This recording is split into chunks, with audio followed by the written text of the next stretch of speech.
Hi po, good morning mga ka-Queen O Vlog. Sarap po ng tulog ko, din ang ganda din ng gising ko. Ayan na nga, no, live update.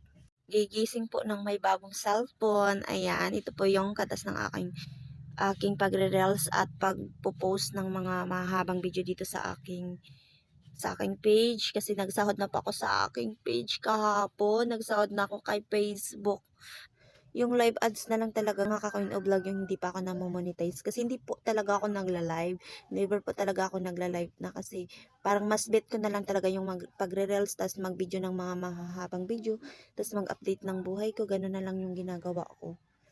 Tapos nagkakasahod ako sa bonus start tapos ads, sa mga ads ganyan. Tapos ito na nga yung katas mo bango-bango, no? Naka-open na ngayon si Queen O Vlog. Hindi man malaki yung sahod ko kasi nga small content creator lang ako, pero at least may sahod pa akong natatanggap. Hindi man pare-pareho yung natatanggap kong amount, at least meron pa din.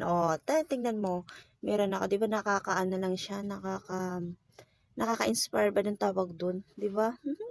Kaya good morning guys. Anyway, 23 na ngayon, bukas 24 na. Merry Christmas po. Mamaya pala, after ko mag-edit, ipopost ko yung video ko nung pagbili ko ng cellphone. Ipon ko na to dun sa LCC dito sa Aroroy.